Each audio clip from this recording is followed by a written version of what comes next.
brothers and sisters this morning. Release freedom, healing.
Why don't we give God another clap offering this morning?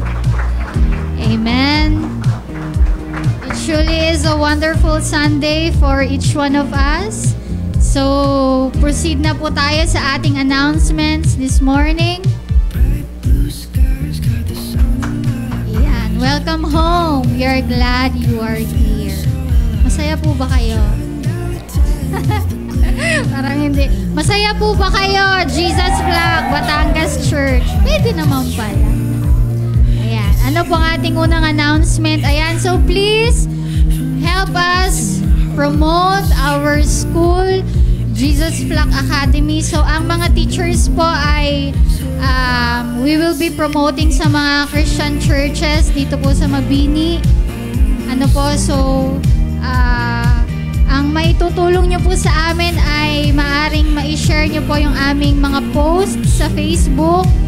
So, parang last week po ay na-announce na din ni Ma'am Rose Ann kung paano po i-share. Ayan, step 1. Ayan. Step 2. I-search daw yung Jesus Flag Academy Anilao Incorporated. Tapos yan, makikita nyo, pindutin nyo po yun and then you will see the posts doon po and then you click share. Ano po, and i-public nyo po yun. Kasi po pag yan po ay naka-private, hindi po makikita yan. Ano po, so please do share and promote our school. Maasahan po ba namin yun sa inyo? Bagal, ang kaunti na naman yung nag-guess na yan. Yes, mga 5 lang. Bahala kayo. Kaya pagpapalain naman. Oh, maasahan po ba namin yon? Pwede naman pala. Okay. Ayan, so thank you po kay Pastor Mike and Kuya Harold. And praise God because we will be having an additional offices dahil ang GFA is growing. So we thank the Lord for that blessing. Ano po? po. Sinusupervise na ni Pastor si Kuya Harold. Ayan. Pasalamatan naman natin ang ating maintenance. Napakasipag, maaasahan ang ating maintenance. Praise God. Next po. Ayan, so our JFA Bayanihan 2025 is on the 4th week of May.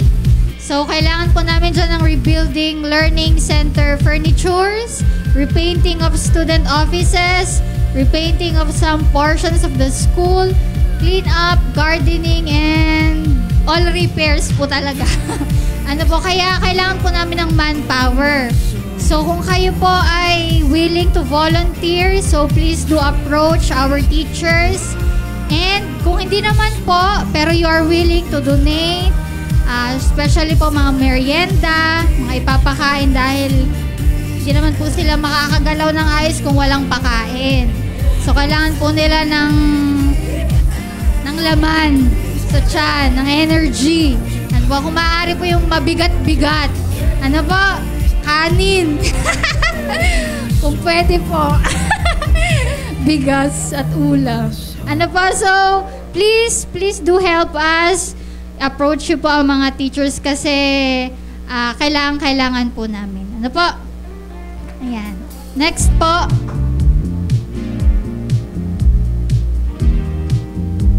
Ayan. So, our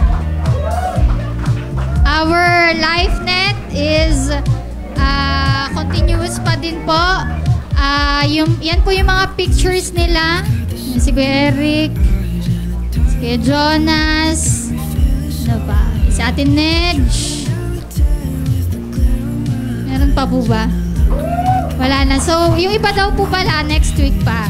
Dahil mga busy daw po yung iba. Ayan. So, please pray for them. Pray for the souls ng kanilang mga sinesharan because mahalaga po yon sa bawat isa. Hindi lang naman po sila ang natututo, pero tayo din po. We are also growing because of them. Ano po? So, please do pray. And kung available po ang iba sa inyo, please do commit to a LifeNet. Kasi po mahalaga yun sa ating spiritual growth, mga kapatid. Yan po. Ayan, so we are happy to announce that our kids outreach yesterday is successful. Thank you dun sa mga nag-set up ng tent. Yan, si Daddy Ted, si Tad, si Marco, si Kuya Eric, si Ma'am Noime, tsaka po si Jonas. Salamat sa buhay nila. Jonas? Ayan, so thank you. And ito po yung mga pictures namin. Marami din po ang nag-volunteers. Katulad po ni na Mami Eileen, ni na Ma'am Wilma, ang kanila pong mga bata ay ine-engage na po nila sa ganitong activity. Kasi para ma-expose na po sila, para naman kanila po itong generation Ano po, they can share the word of the Lord to them. Ayan. So we have 17 kids in total. Yan si Ma'am Noemi. Nagtuturo. Yan. So thank you sa mga pakain ni Mami Do tsaka ni Ma'am Eva. Praise God sa buhay nila. At taga-abang po kami ng sunod. Di po natatapos yon. Ano po? So, pwede pong mga sopas, pansit, adobo, baka pwede. Ayan. So, kung makikita nyo po kasi doon ng mga bata, they really need God. Ano po? And even the parents, mga guardians nila. Kaya, we also have the time to pray for some of the parents. And soon, ay baka pong makasama natin sila dito sa church. So, please do pray for our volunteers and our teachers. Lahat po ng in charge. So, ito po ay every other Saturday. So, kahapon, meron po. This coming Saturday, wala. But on the next Saturday, meron po ulit. So, i-approach nyo lang po ulit ang mga teachers kung sino po ang willing mag-donate or mag-provide ng mga food for the kids. Ayan po. Ayan. We are open for financial support and volunteers. So, sana po yung mga volunteers namin na nakasama kahapon, di po sila magsawa. Nasamahan po kami hanggang dulo. Ano po? check po na attendance. Kaya po kami nagpipicture. Para malaman po namin kung sino po yung wala dun sa sunod na Sabado. Lagot po kayo sa amin. Hindi po, joke lang. Meron pa po ba? Ayan, so continuous pa din po ang ating trainings. Sa keyboard, si Juris. I think si Liam sa drums, si Ilma sa bass, si Corinne sa tambourine. Ayan, so kung meron pa po kayong mga anak na gustong magpa-train, si Megan sa media team. Nandun na siya, Palakpakan naman natin ang Lord sa buhay nila. They are using their talents for the Lord. Amen. Next po. Ayan. So, tomorrow is the 2025 midterm election. So, please vote wisely. Ano po, we all know what is happening in our nation. So, let us pray and ask God for wisdom. Kung sino man ang kanyang i-elect, ay ito ay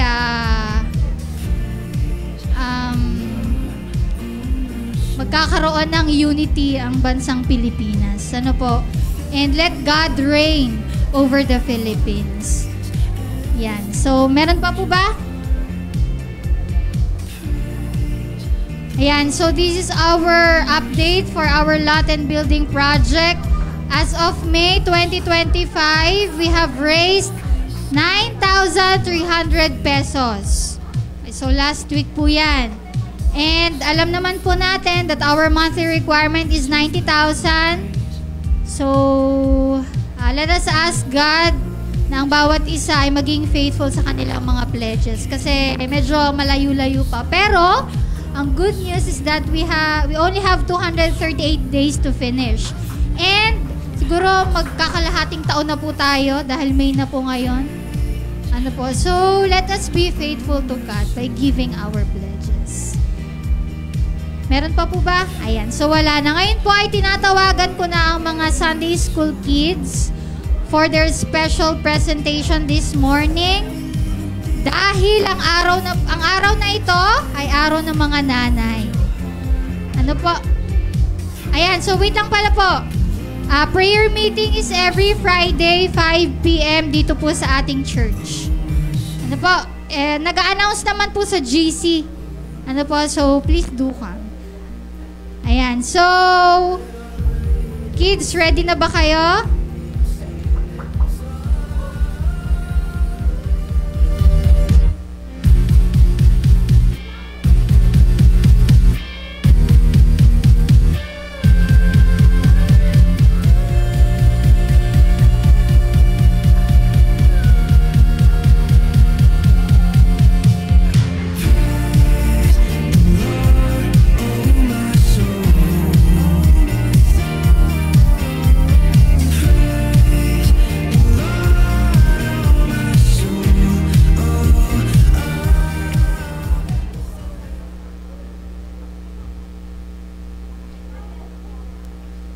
Let's welcome our kids as they give their presentation for our mothers.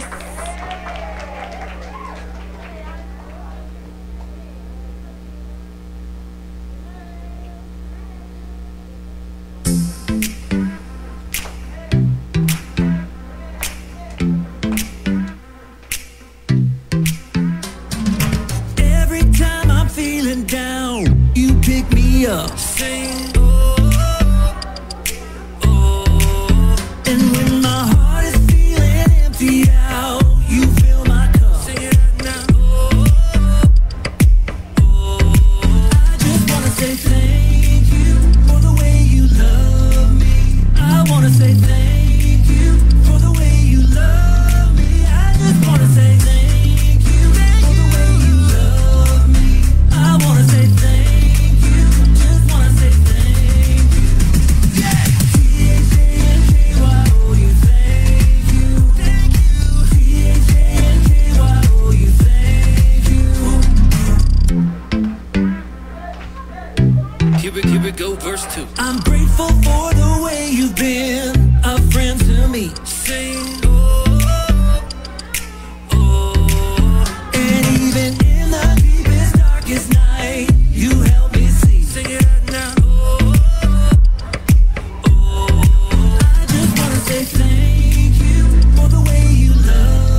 yung pabaon ng mga mothers?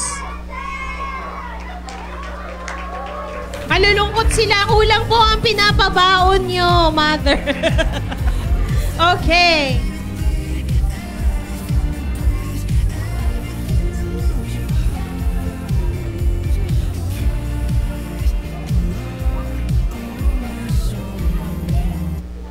Meron pong video presentation. So, panoorin po natin ito.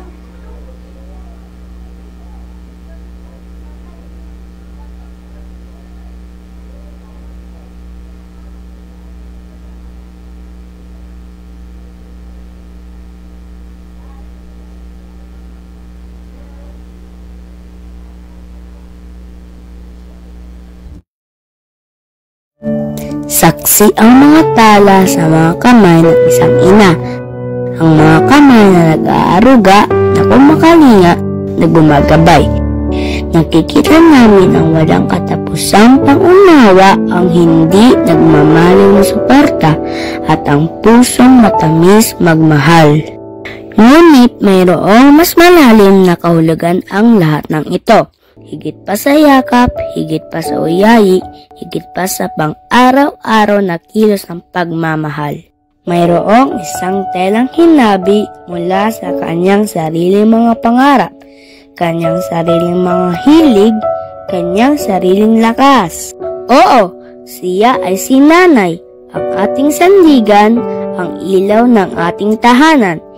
Ngunit siya higit pa doon. She is a universe of her own making, isang nilikha na pinagpala ng Diyos ng maraming kahanga-hangang katangian. Maligayang araw ng mga ina! Kayo ang superstar ng aming buhay. Ma, anong ulam?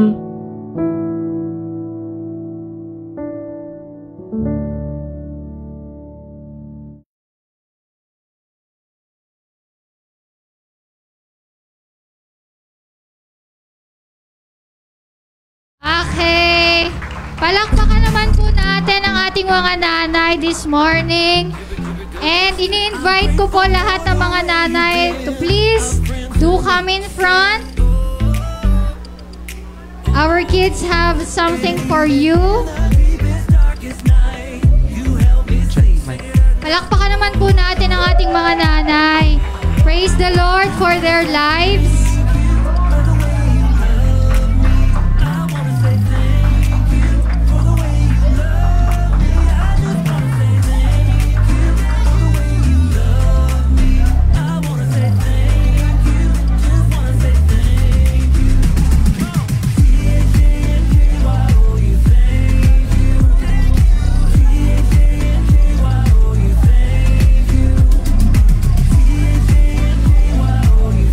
Dami ng mga nanay natin, oh. We honor God sa buhay ng ating mga nanay. Palakpakan po natin muli.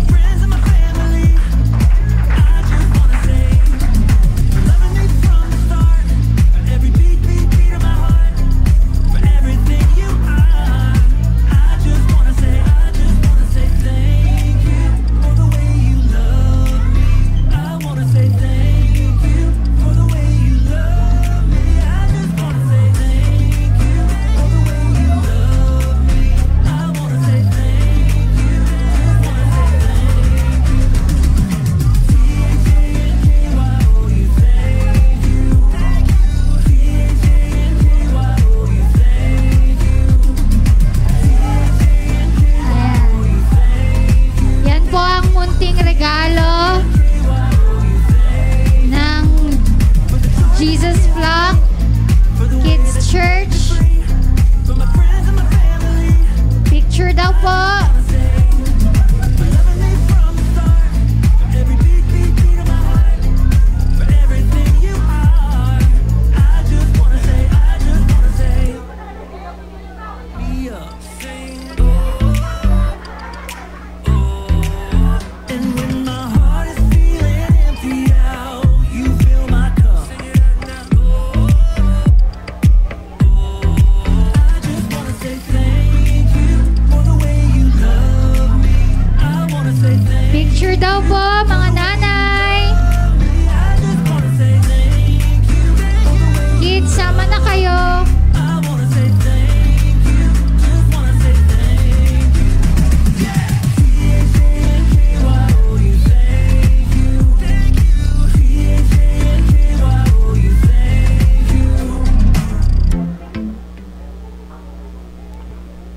Good morning po, mga mothers. Why don't we stand, tayo pong mga audience, and let's just recognize kung gaano po kadakila ang ating mga ina. You know, taon-taon naman po nating sineselebrate ang Mother's Day. And as you can see po, every year, our mothers stand for the church. So atin pong palakpakan ng Lord sa kanilang mga buhay. And atin po extend ang ating mga kamay sa kanila. And let's pray for them. Father, maraming salamat po, Lord God, sa bawat ina na naririto, Panginoon, na patuloy tumitindig, Lord God, on behalf of their families, Panginoon. To their children, Panginoon, Lord God, that are, Lord, still finding their ways, Panginoon. Lord God, it's the mothers, Panginoon, that you have raised, Lord God, that continue, Panginoon, to be a beacon of hope, a beacon of light, Panginoon, para sa bawat isa, Lord God. And Father, I just pray that more anointing will be poured over the mothers of this church, Panginoon, Lord God. And Lord, raise the spirit of Elijah sa bawat isang ina na naririto, Panginoon, Lord God. And just, Lord, let the anointing flow, Panginoon, Lord God, sa kanilang mga pamilya, Lord God. In the name of Jesus, in the name of Jesus. So Father, we thank you, Panginoon, dahil, Lord God, it's your, Panginoon, your image, Panginoon, reflected through these moms, Panginoon, sa bawat ina, sa bawat nanay na naririto, Lord God. So we thank you, Panginoon. We bless your name. In Jesus' name we pray. Amen and amen. So, kids, please do stay dito. Inaanyayaan ko din po si Sir Dennis to pray for our election tomorrow and even the kids.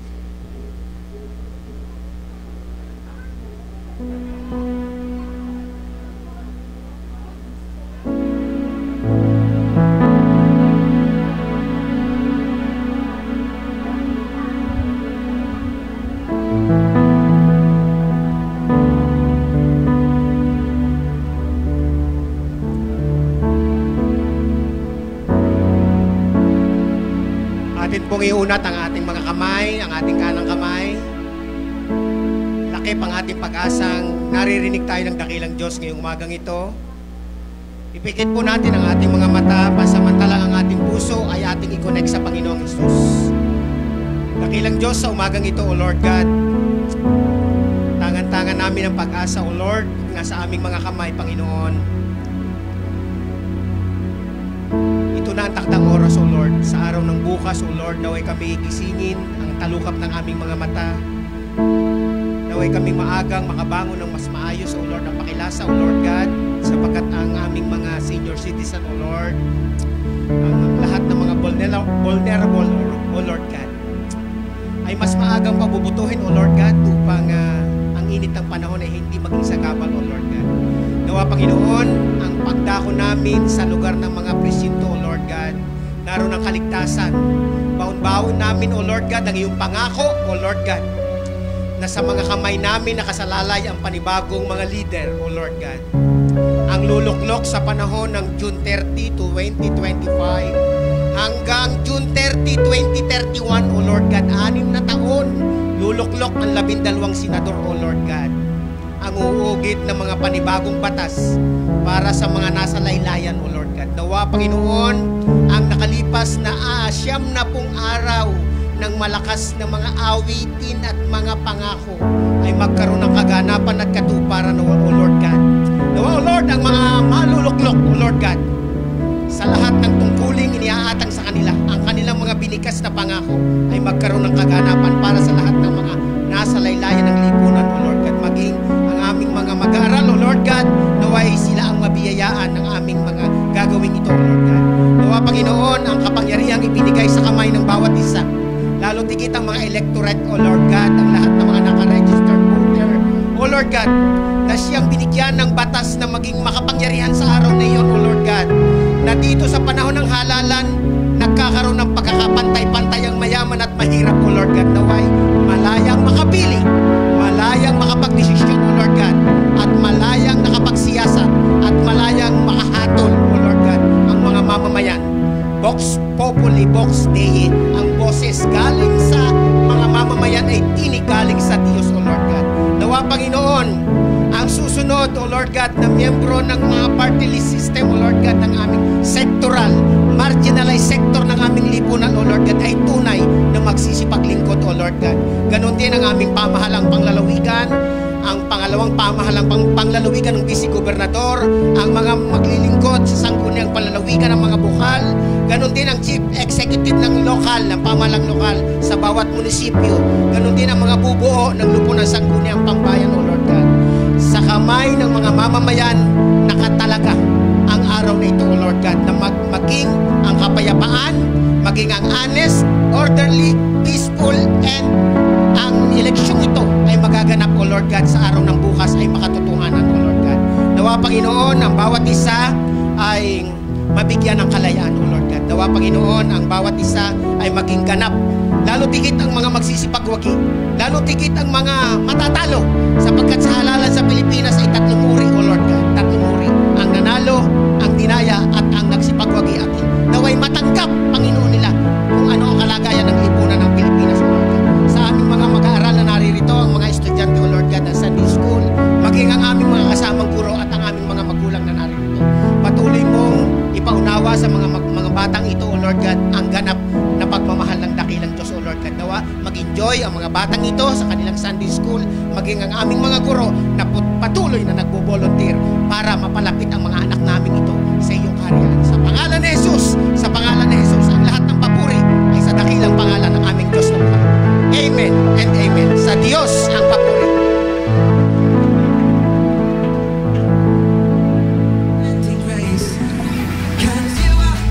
Okay, tayo po ay hintayin po nating makadismiss ng ating mga bata. Magandang umaga po ulit sa bawat isa.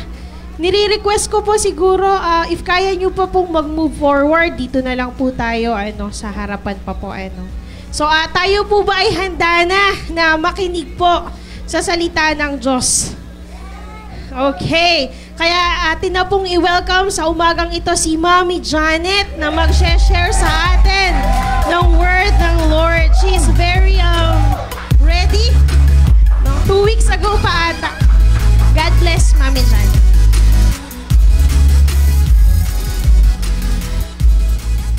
Good morning po sa bawat isa.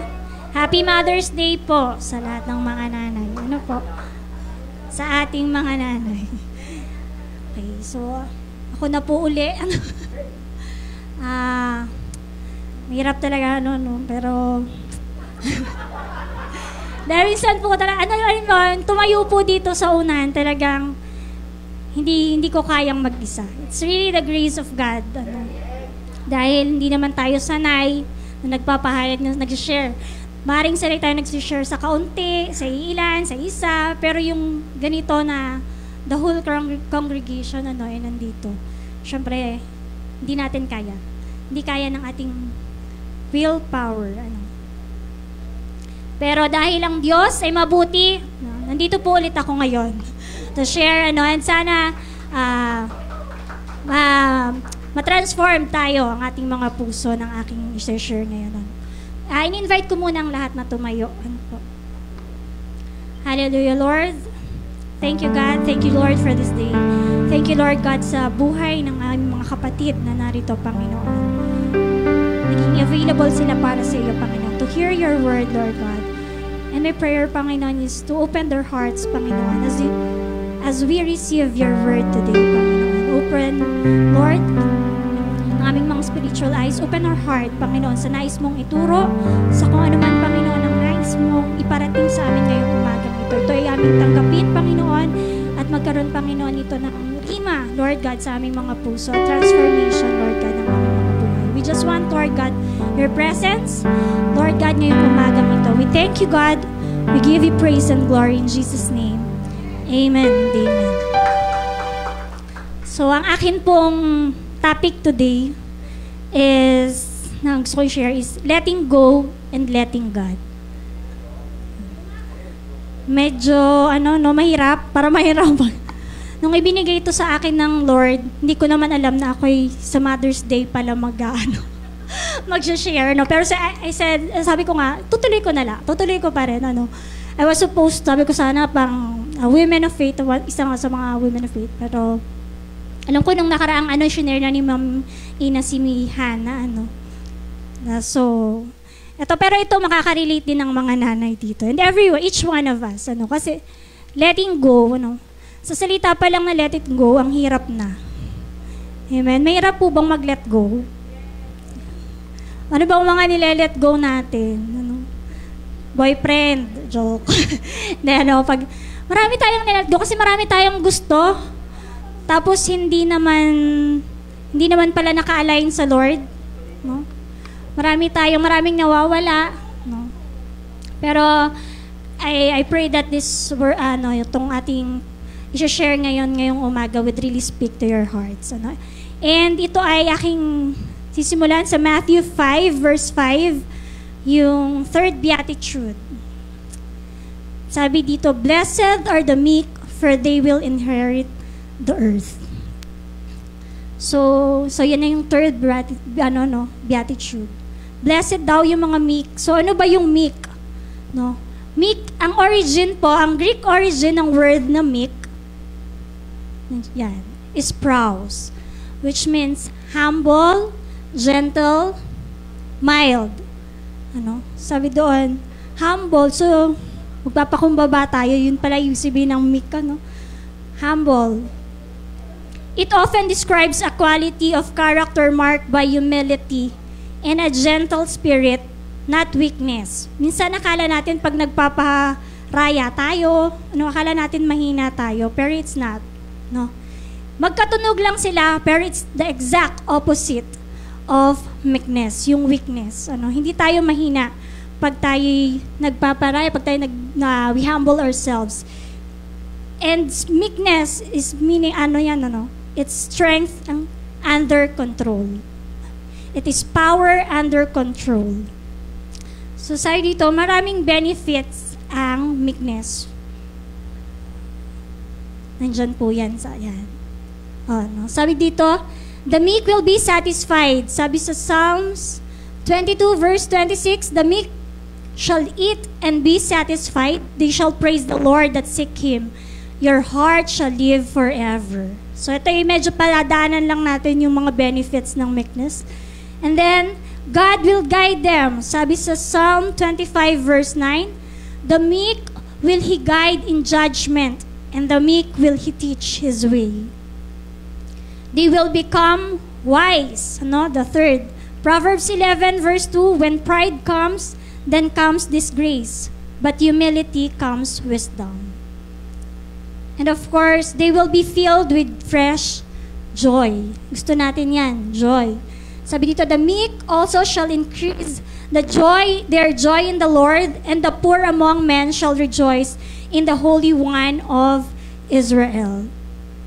To simply define meek, it means to let go and let God. Surrendering, submitting, agreeing to what God wants in your life. Kaya po ba natin yung surrendering, ang hirap. Ang hirap mag-surrender, ang hirap mag-submit. Minsan ako nga nanay, mahirap sa asawa, mahirap na mag-submit. Honestly, it's really, struggle. Minsan lalo na pag alam mong tama ka, alam mong ang hirap mag-submit. Pero yun yung tinuturo sa atin, to submit, to surrender, to agree to what God wants to do in your life. God doesn't want you to be weak, but He wants you to be meek. When you are meek, one of the keys to stress reduction in your life, para hindi ka ma-stress, you need to humble yourselves. Nung nakaraan, shinare ni Ma'am Ina yung from stress to blessed. So, para matanggal din yung stress natin, para ma-reduce yung stress natin, minsan kailangan nating magpakababa. Minsan kasi kapipilit natin, tayo nai-stress. So, dapat tayo ay maging humble. So the simple definition of meek is to let go and let God. There is the essence of meekness. Surrendering, sabi ko nga kanina, submitting, agreeing to what God is doing in your life. It's letting God be God in your life. Hindi tayo ang Diyos. Hindi natin kaya lahat. We let God be the God in our lives. Siya talaga ang kailangang maging Diyos ng buhay natin, maging manager ng buhay natin. Hindi tayo. Unang-una yung ating buhay, hiniram lang natin sa Diyos. Sabi nga, vapor lang ang ating buhay.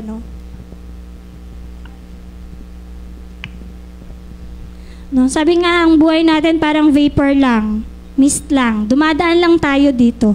Ang tunay na may-ari ng ating buhay ay ang Panginoon. Kung ang Panginoon ang totoong may-ari ng ating buhay, bakit natin hindi pagkatiwala sa Kanya? Ano? Siya nga ang ating Creator. Ano? If you practice letting go and letting God, it will definitely relieve your stress. It will definitely eliminate your worry if you let go and let God. It will definitely diffuse anger, no? Yung mga galit natin, if you let go and let God. The more nakinikim-kim mo yung anger mo, hindi mo siya nilalet go, the more ka rin nasasaktan, no?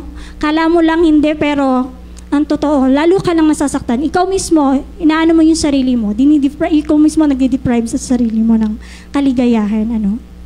Definitely, it will do all kinds of benefits, like to end your hurt, and your resentment if you let go and let God. So, paano ba yun, Ate Janet? Ano, let go and lagi ka nang letting go and let God. Paano ba yun gawain? Ano? There are 4 ways on how to let go and let God. So, gagawin ko siya sa acronym na MEEK. Total yun din naman ang ating ating first verse, MEEK. M-E-E-K. The first point is, make Jesus the manager of your life.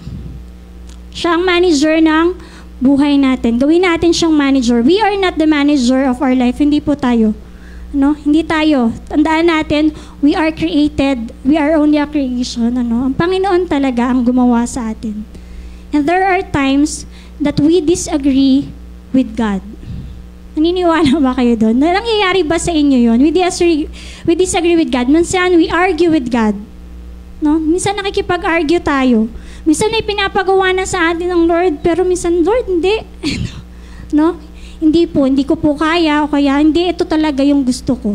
Ito talaga yung, tingin ko po, ito talaga ang, ang makakabuti sa atin. Sometimes we think, we know what is better for us, what is best for us. Akala lang natin. Minsan naggagaling-galingan talaga tayo sa ating mga sarili.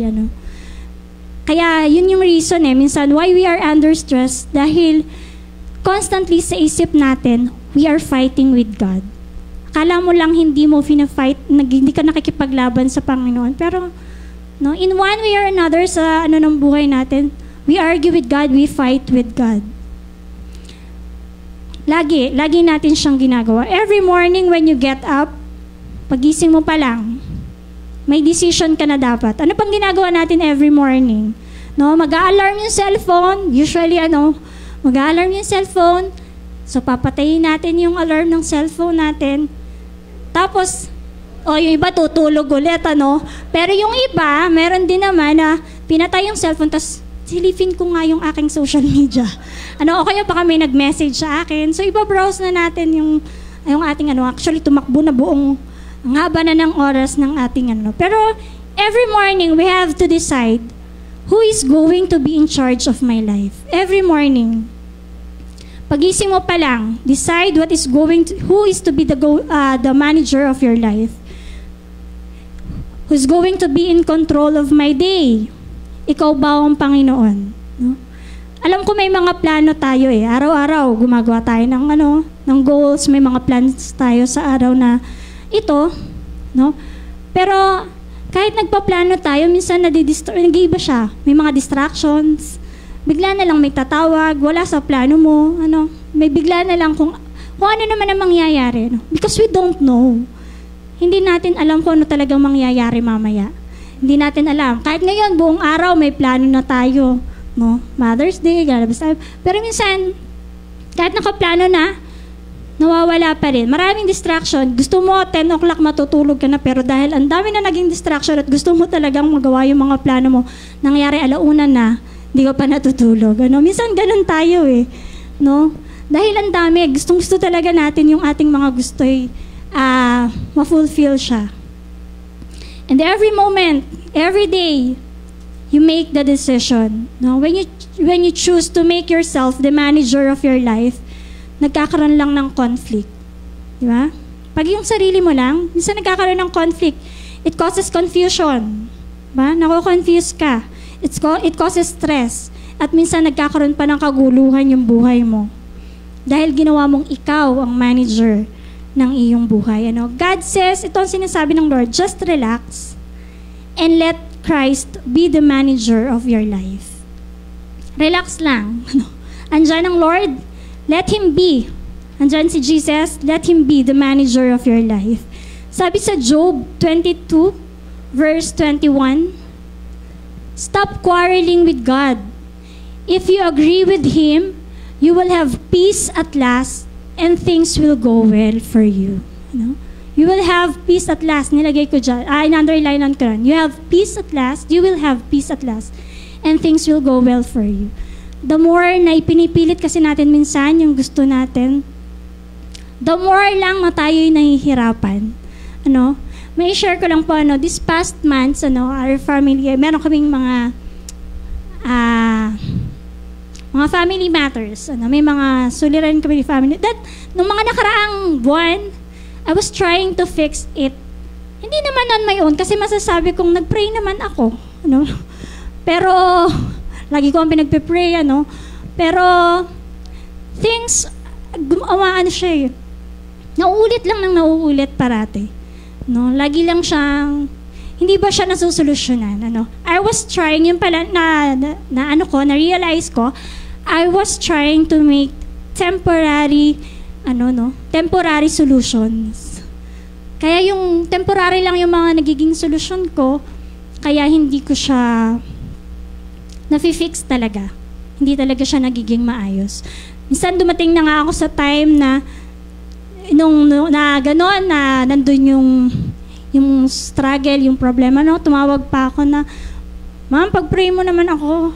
Talaga, kailangan ko po, ngayon nga na po ako ipag-pray. Ngayon kailangan ko po yung prayer. Alam mo yung, ganun ka naka-desperate. And then, nagkaroon naman, parang feeling ko nga, in-answer ng Lord yung prayer ko, naging maayos naman. Pero yun nga sabi ko, temporary lang. Temporary lang yung naging solution.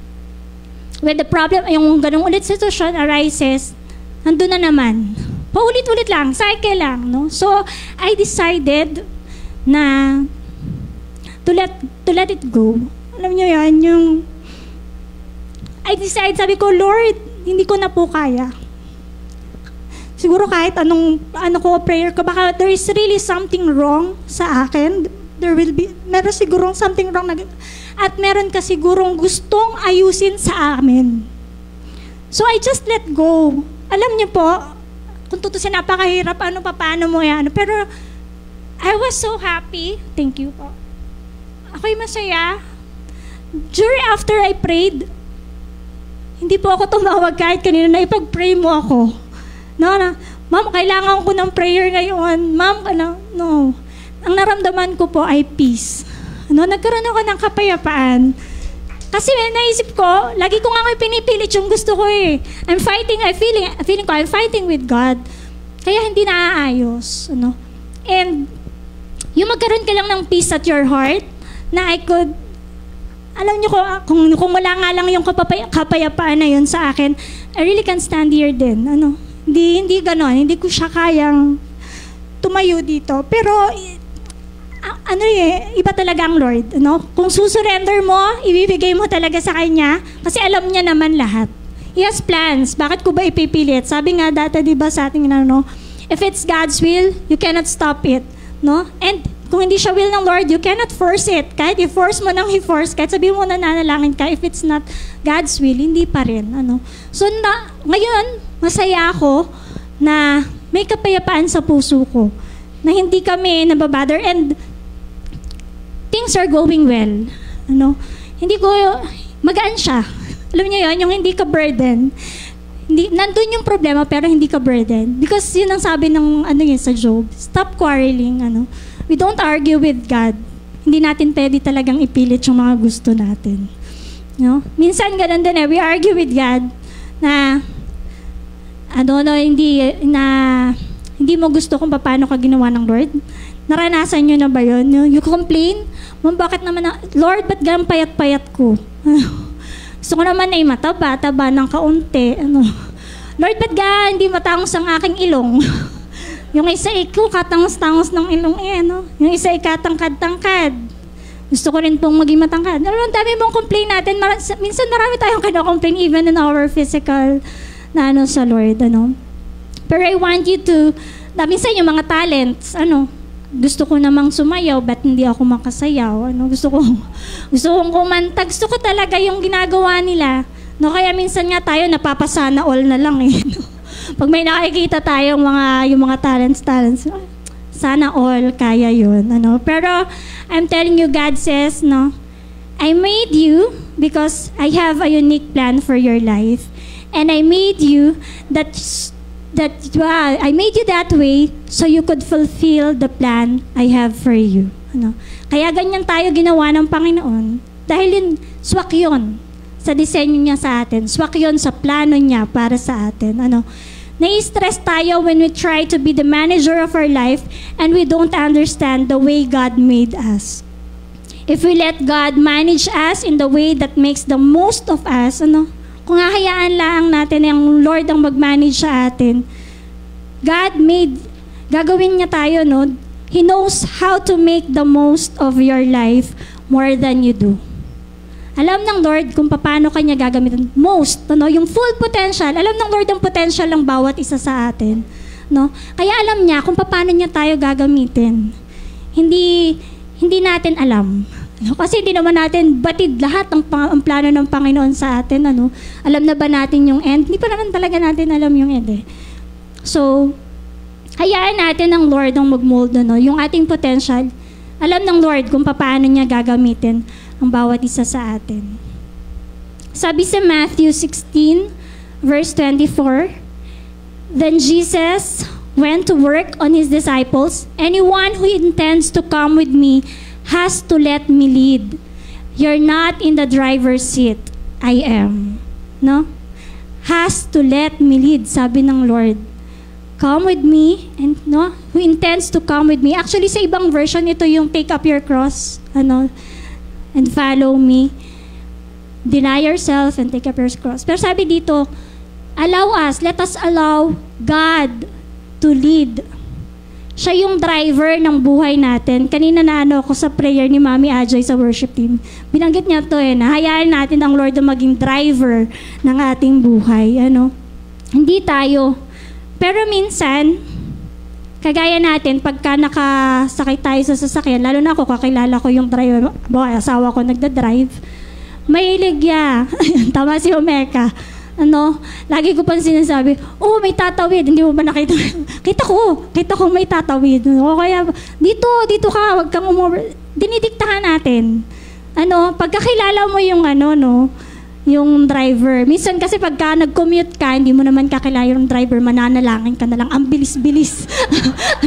Lord, diba? Kasi nag-commute ka, hindi mo nakakala. Pero kapag yung driver, kakilala mo, sabihin mo, dahan-dahan naman ako. O kaya, bilis-bilisan mo naman, ang bagal-bagal naman, may nahabol akong oras. So, minsan, yun ang ginagawa natin, Dapat ang Lord ang buhay. Dinidiktahan natin minsan, Minsan, ito na nga yung ginagawang daan ng Lord. Lord, medyo sesegue muna ako dito ng kaunti. Dito, Lord, dito mo ako dalhin. Ito nga yung linya ng Lord sa buhay natin, pinipilit pa natin minsan. Kaya minsan paikot-ikot lang, mali rin pa, naliligaw din lalo. Ang sabi dito ay, we have to listen to God's instructions. Let God be God and make Jesus the manager of your life. Sabi yung spiritual maturity, it is deciding in advance to obey God. Advance mong i-decide na sumunod ka sa Panginoon. Tandaan natin, God created us. He is the potter, we are the clay. Minold tayo ng Lord. So we need to trust God. Sabi sa Psalms 37 verse 5, Give yourself to the Lord. Trust in Him and He will help you. So ang kailangan natin, we give ourselves sa Panginoon. We trust in Him. We surrender, we submit, we bend. Pag sinabi ng Lord na i-bend mo yung katawan mo, bend, you bend with the situation. Magpadala ka sa agos pag sinabi ng Lord, kung ano man ang direction ng Panginoon. No, we had to submit. We have to surrender our God. Lagi nating sinasabi na life is like a roller coaster. No, sino sumasakay dito sa roller coaster? Cliche. Na? Cliche na yung life is like a roller coaster. Pero yung roller coaster, ang lalakas lang talaga ng loob ng sumakay doon. Kasi ako, ayoko, Pagka, kung ano man yan, basta may paikot-ikot, kahit hindi yan roller coaster, ayoko nang sakyan. hindi ko kaya, hindi kaya ng puso ko. But let us remember, yung roller coaster, it has a beginning and the end. Minsan nakatingin lang tayo sa roller coaster na pag ganon. Pero ang tunay, meron siyang beginning, meron siyang end. Tapos meron siyang hills and valleys, yun nga, yung patatambling-tamblingin ka pa dyan. Pero in between of those, yung mga hills doon, ganyan, it speeds up and slow down, Minsan babagal din, tapos bigla na lang, nga nakakatakot eh. Pero, pag sumasakay tayo ng roller coaster, nagtitiwala rin naman tayo. Of course, we pray. Naniniwala ako dahil ang dami ko nagiging prayer pag si Cleo ay sumasakay sa mga nakakatakot. Ang ginagawa ko lang sa baba, nananalangin lang ako. Gusto ko, kilala ko yung katabi niya. Pero, yun talaga. Pero, pag sumakay ka doon, of course, you trust the operator ng roller coaster. Naniniwala ka naman na yun ay hindi basta umandar laang Yun ay umandar dahil meron doon tao na nag-ooperate, alam niya kung paano niya gagawin. And our lives are katulad ng roller coaster. There is an unseen operator pulling the switches and doing and going to make sure that you start right, you end right, and you go safely through the journey called life. And that unseen operator is Jesus Christ. It's God.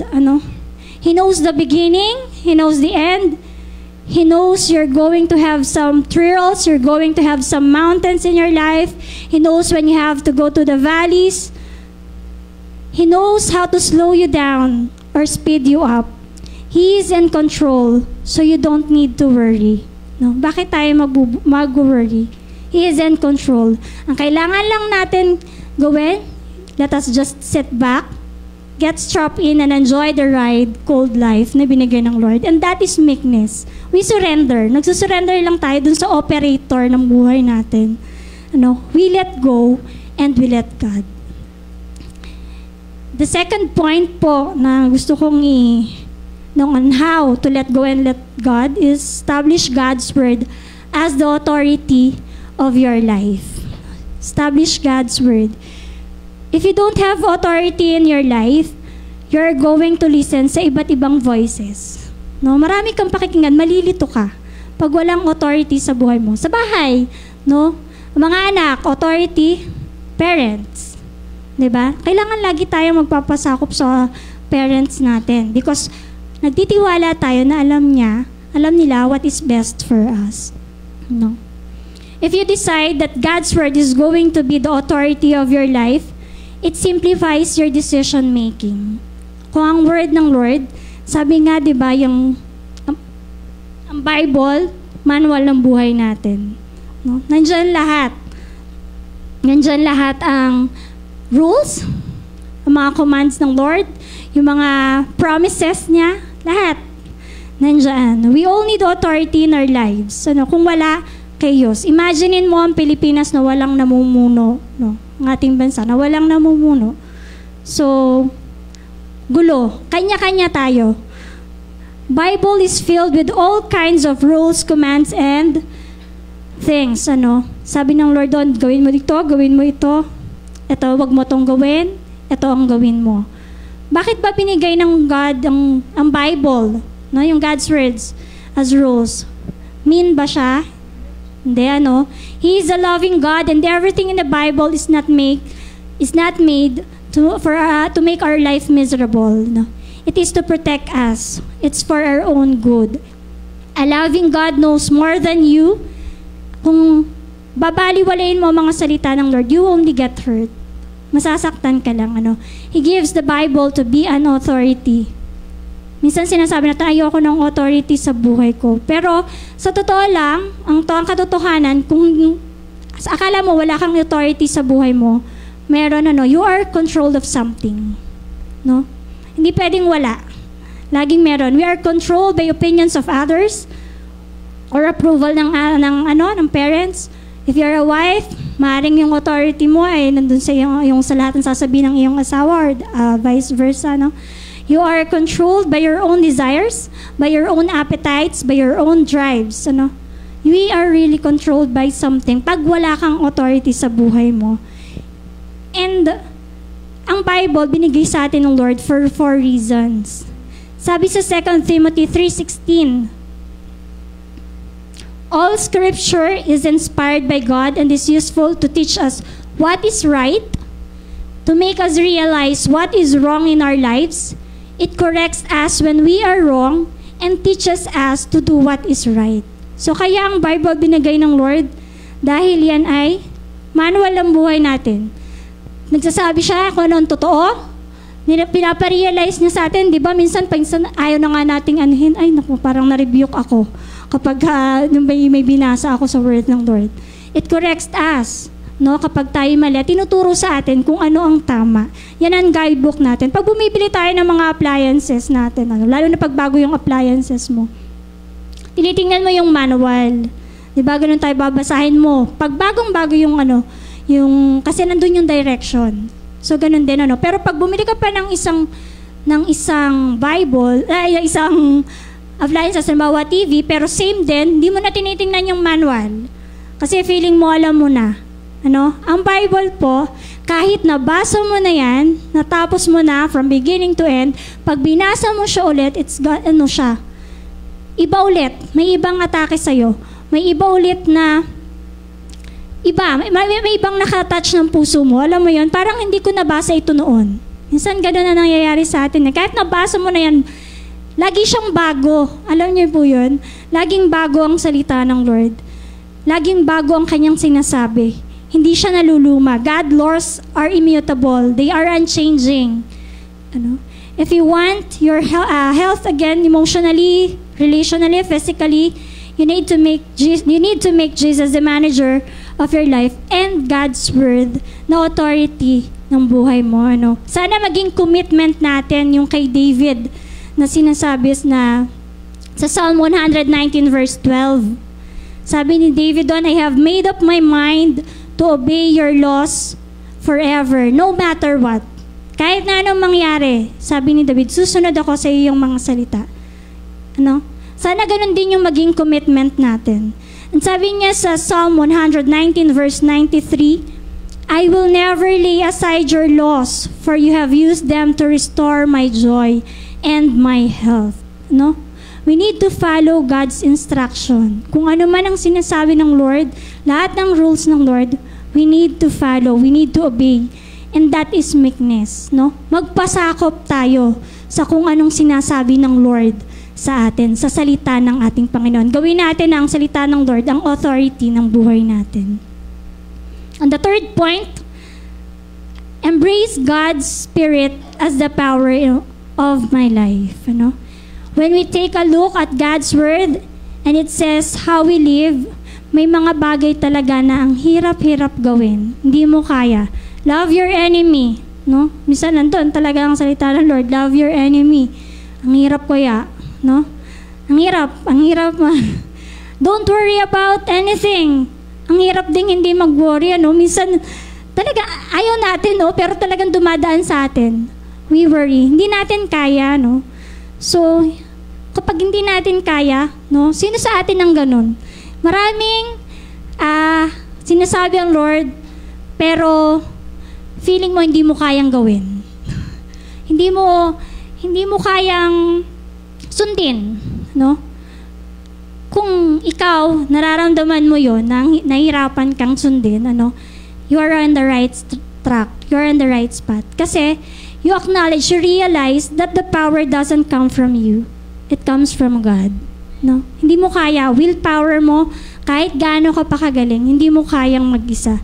It comes from only God, and ang Panginoong Diyos lang ang makakagawa. It's His power that makes the difference. Ang ginagawa ng Lord, He empowers us. He enables us. God never asked us to do anything without being willing to provide us the power to do it. Walang ipapagawa sa yung Lord kung hindi ka niya i-equip. No? Kaya pinagawa sa iyo ng Lord, i-equip ka niya. Bibigyan ka niya ng bibigyan ka niya ng power to do it. Hindi ng sarili mong power. Standing here in front, hindi talaga to sariling willpower. Talagang kailangan ang power nang bumula sa Panginoon. Sabi sa Ezekiel 36 verse 27, I will put my spirit in you, and I will enable you to live by my laws. It will enable us. Kung paano natin isasabuhay yung kanyang mga salita, He will enable us. I-equip niya tayo, kaya natin, because siya ang magbibigay nun The power living in us, diba? The Spirit living in us is greater than the spirit of this world. And that's power, diba? Jesus, it's Jesus. So the secret of reducing stress in your life is living not by your willpower, but by God's power. Sabi sa Galatians 3 verse 10, anyone who tries to live by his own effort independent of God is doomed to failure. So failure lang. Pag pinilit mo, sarili mo, failure lang ang kahantungan nun. And sabi niya sa Galatians 3 verse 3, you began your life in Christ by the Spirit. Now, you are trying to make it complete by your own power. That is foolish. Nagsimula tayo, we began our life sa Spirit. As we grow older in Christ, the more we begin to struggle with trying to do God's will on our own power. As we grow older, kasi minsan akala natin, alam na natin. Dahil ang tagal ko na sa Lord, kaya ko na ito. Pero hindi. Hindi yun ang sinasabi. Minsan, merong itong will ng Lord, minsan, tinutulungan natin siya. Minsan naranasan yun, parang tinutulungan mo ang Panginoon na maabot mo yung will niya. Pero hindi natin kaya We have to lean back and rely to God's power. Sabi nga sa Philippians 4:13, alam natin yan. I can do all things through Christ who strengthen us. So makakaya lang natin through Christ, through the power of Christ. He has the strength to do what you cannot do. He has the power to make a difference. Whatever you are feeling today, God and His power can help you face it. Hindi mo kaya, akala mo lang hindi mo kaya. Pero when you embrace God's Spirit as the power of your life, you can do it.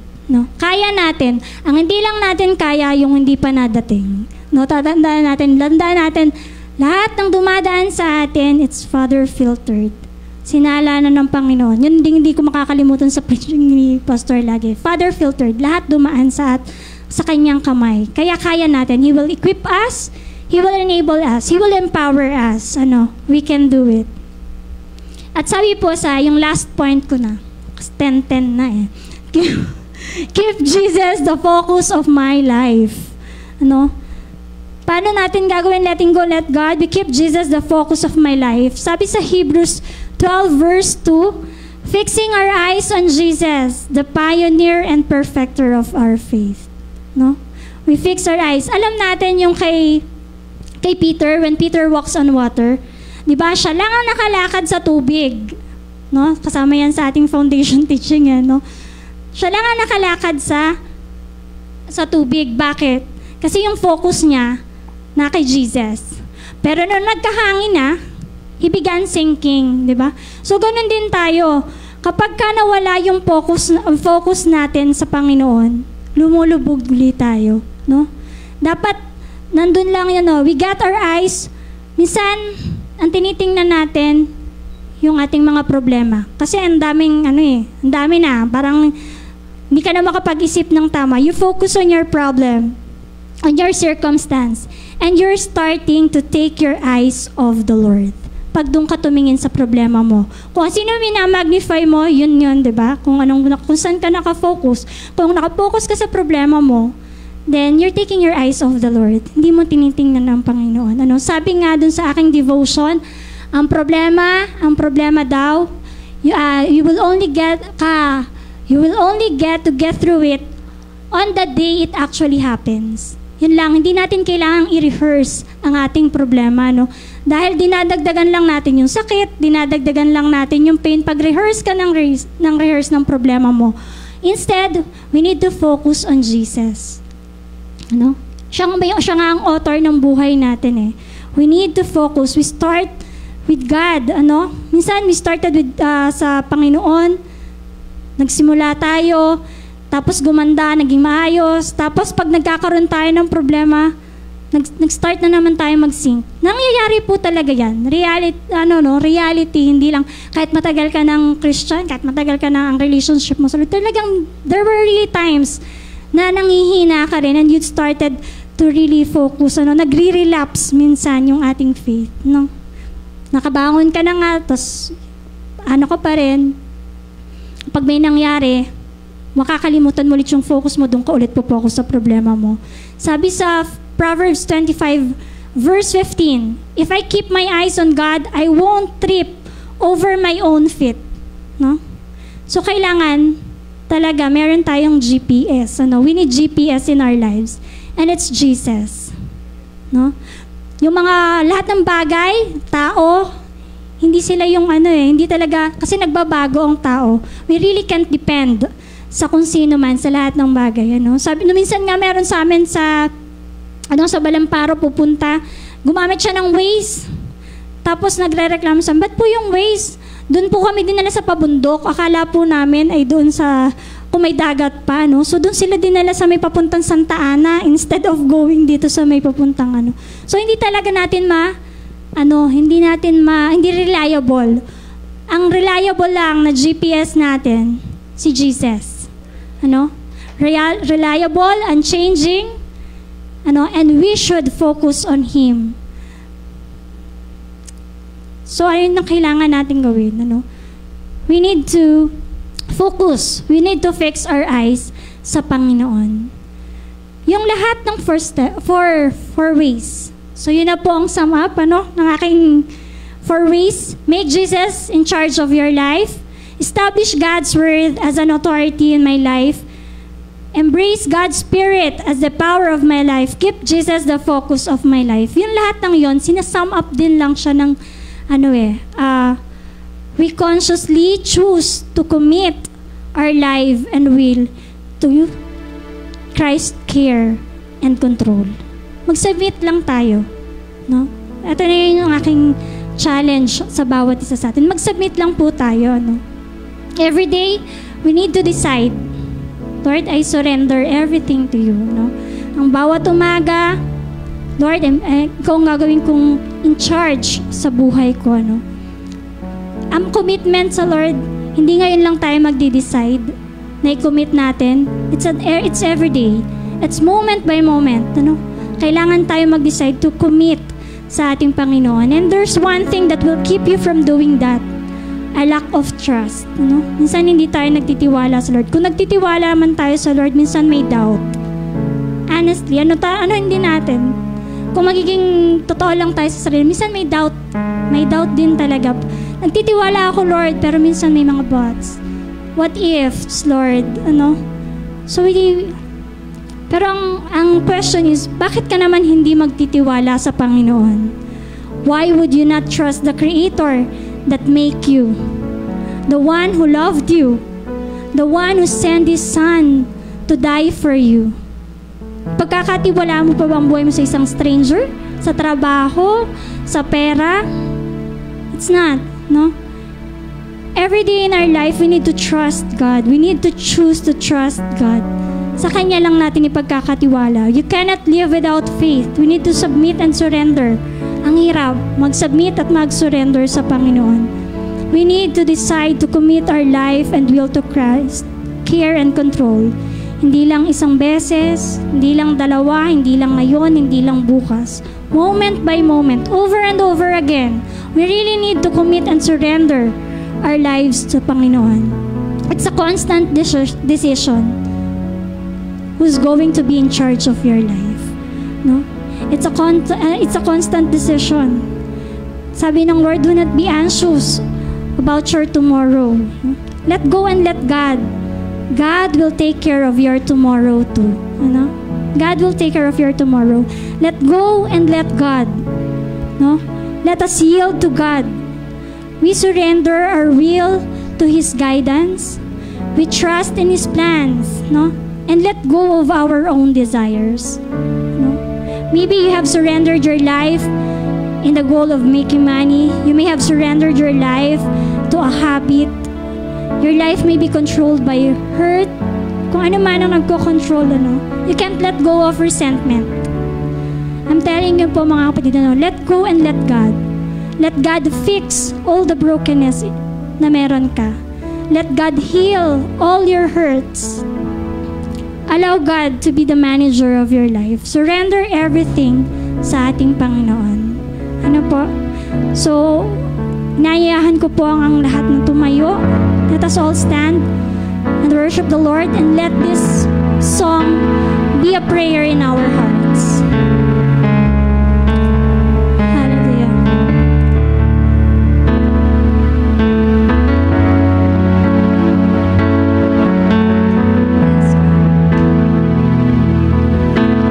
Anything I do, it doesn't bring glory to you, Lord. I surrender.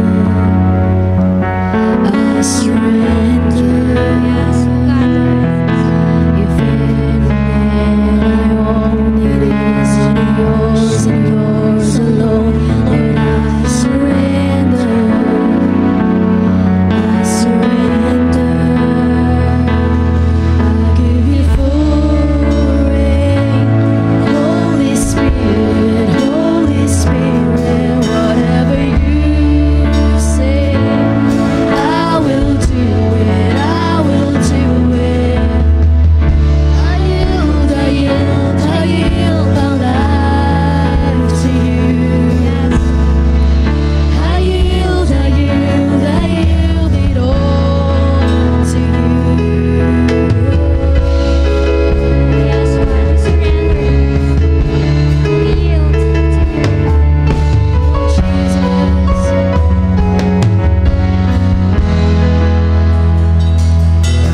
My hands are open wide to say I trust you in my life. When it's better,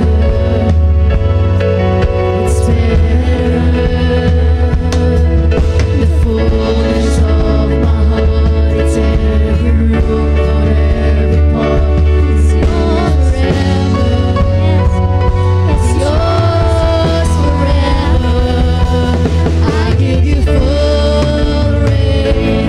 Holy Spirit, whatever you say, I will do it, I will do it. I yield my life to you. I yield it all to you.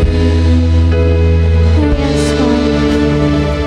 Invite ko po ang bawat isa, no? If you really want to surrender to the Lord this morning, if you want to recommit yourselves sa Panginoon this morning, I am encouraging you to raise your hands as a sign of surrender sa ating Panginoon. Hallelujah, Lord God. Yes, God. Lord, ito po ay mga kamay as a sign, Lord God, of surrender to you. Surrender to your will. Surrender, Lord God, sa iyong kapangyarihan, Panginoon. Kita mo, Panginoon, ang bawat isa sa amin, Panginoon. Lord, if there is anything, Lord God, sa aming puso na hindi karapat-dapat sa iyo, we surrender it to you, Lord God.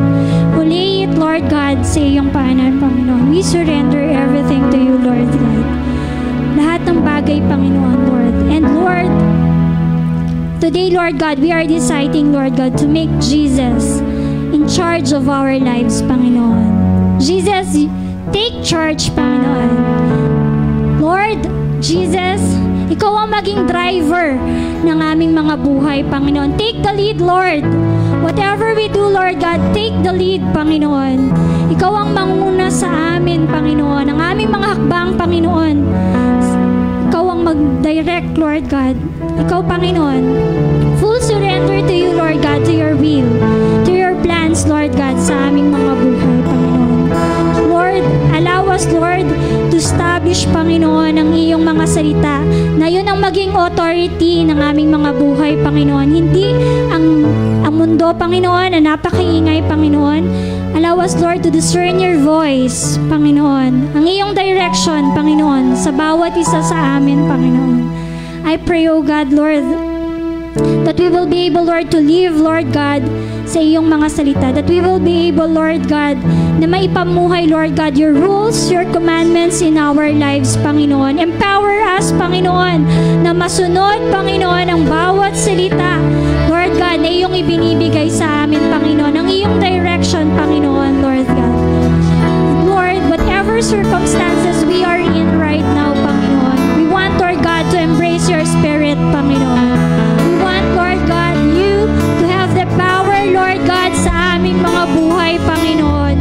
Ikaw lang, Panginoon. We pray, O God, Lord, na lahat ng mga bagay, Panginoon, kaya namin through Christ, Panginoon. Through the power of Christ, Panginoon. We can do all things, Lord God. Through you, Jesus, Panginoon. Ikaw, Lord God, ang maghari, Panginoon, sa aming mga buhay, Lord God. Lord, teach us, Lord, na iset ang aming mga paningin sa iyo, Panginoon. Na mag-focus lang kami sa iyo, Panginoon. Kahit na ano, Lord God, ang pinagdaraanan namin ngayon, I'm choosing, Lord, we're choosing, Lord God, to fix our eyes on you, on the author and finisher of our faith, Panginoon. Yes, Lord God, sa iyo lang, Panginoon. Wala iba, Panginoon, ang nais namin mag-manage ng aming buhay, kundi ikaw lang, Panginoon. Only you, God. We surrender, Lord. We yield, Lord God, to your plans, Lord God, sa buhay namin, to your will, Panginoon. Lord, ang mga desire ng puso namin na hindi karapat-dapat sa iyo, hindi nakaayon, Lord God, sa iyong plano. I pray, O God, Lord, na ibigay mo, na desire ng puso namin ang mga will mo, Panginoon, kung ano ang will mo sa buhay namin, O God, Lord. We trust you, Lord God. We entrust our life to you. We trust your will. We trust your way, Panginoon. Yours are better than ours, Panginoon. Ang iyong pamamaraan, Panginoon, ay higit, Panginoon, kaysa amin. You know what is best for us, Panginoon. Wala kami, Lord God. Wala kami kung wala ka, Panginoon, Lord God. Patuloy kami, Lord, na magtitingin sa iyo lang, Panginoon. We trust you, God. We trust your way. We trust your time, Panginoon. Hallelujah. Your will, your time, your will, not mine. I surrender all. Yes, God, we surrender, Lord. Your plan, my life in your hands. I surrender all. Your way, your time, your will, not mine. I surrender all. Your plan, my life, your hands. I surrender all. I surrender. I surrender all. I give you full reign. Holy Spirit, whatever you say, I will do it. I will do it. I yield it all to you. I yield it all to you. I give you full reign. Holy Spirit, whatever you say, I will do it. I will do it. I yield my life to you. I yield it all to you. Oh yes, Jesus. Kayo, Lord, ang maghari sa amin, Panginoon, sa aming mga buhay, Panginoon. Tanging ikaw lang, Panginoon, ang nais namin, Lord. Your will, your way, Lord God. Let the Holy Spirit lead us in every we do, Panginoon. And we are committing, Lord, our lives to you. All, Lord God, sa iyo. Kinukomit namin sa iyo. It's our decision. Hindi lang ngayon, Lord. Every time, Panginoon, we commit, Lord God, sa iyo. Moment by moment, Lord God, we will forever, Lord God, na ikukomit, Lord, ang aming mga sarili sa Lord, sa iyo, Panginoon, sapagkat alam namin, Lord God, na ikaw ang higit na makapangyarihan. Ikaw, Panginoon, ang higit na may kakayahan, Panginoon. Ikaw, Panginoon, ang Diyos na nasa kataas-taasan, Panginoon. Seated on your throne, Panginoon, and you are in control of everything, Panginoon. Hindi kami, Panginoon, ang may control ng buhay namin. Ikaw, Lord. Ikaw, Lord, na nagpapatakbo. You're the unseen operator, Lord God, of our lives. Kaya, Panginoon, kinukumit namin lahat ng aming buhay. Tanging sa iyo lang, Panginoon. Tanging sa iyo lang, Panginoon. We give you praise, Panginoon. Salamat, Panginoon. Salamat sa iyong salita, Panginoon. We just want, Lord God, to honor you and bless you. In Jesus' name. Amen.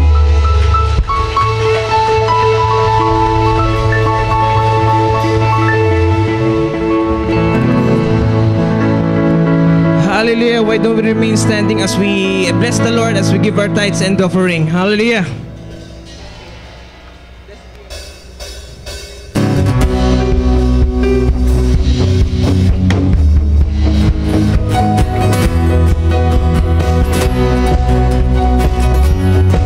Sing this song. Blessed be. Blessed be your name in the land that is plentiful, with streams of abundance flow. Come on, bless His name. Blessed be your name. We're found in the desert place. We'll walk through the wilderness. Blessed be your name. Every blessing you pour out, I turn back to praise. When the darkness closes in, Lord, I will say, blessed be the name of the Lord. Blessed be your name. Bless your name, O Lord. Blessed be the name of the Lord. Blessed be your glorious name. Blessed be your name. From darkness of the rain, that's made in the offering. Blessed be your name. Oh, bless His name. Blessed be your name. From darkness offering, though it's made in the offering. Blessed be your name. Every blessing. Every blessing you pour out, I turn back to praise. When the darkness closes in, Lord, still I will say, blessed be the name of the Lord. Come on, bless His name. Oh, we bless your name. Blessed be the name of the Lord. Blessed be the glory. Blessed be the blessed be the name of the Lord. Blessed be your name, oh Lord. Blessed be the name of the Lord. Blessed be your glory. Don't give Him praise. You give and take away. You give and take away. And my heart will choose to say, oh, you blessed be. Blessed be. Come on, sing. You give, Lord. You give and take away. And my heart will choose to say, shout it out. Lord, blessed be your name. And blessed be the name of the Lord. And blessed be your name. Come on, bless His name right now. Blessed be the name of the Lord. Blessed be your name. Blessed be the name of the Lord. Blessed be your name. Bless Yeshua, Lord. Blessed be the name of the Lord. And blessed be your glorious name. Blessed be your glorious name. And blessed be your glorious name.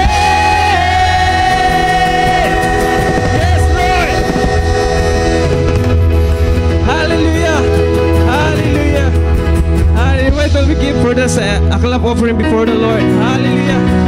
Lord, we continue to bless your name, Lord God. And as we bless, Lord God, Lord, bless also our tithes and offering, Lord, right now, Lord. And Lord, as we leave this place, Lord God, Lord, ang iyong pagpapala, ang pagsama sa bawat isa ay sumaamin, Panginoon. Lord, dinadakila namin ang iyong mabuting gawa, Panginoon, sa bawat isa, Panginoon. So Lord, as we leave this place, Panginoon, samahan niyo kami, Panginoon. Hallelujah. So we give you the highest praise and glory. In the name of Jesus, everybody says, Amen and Amen.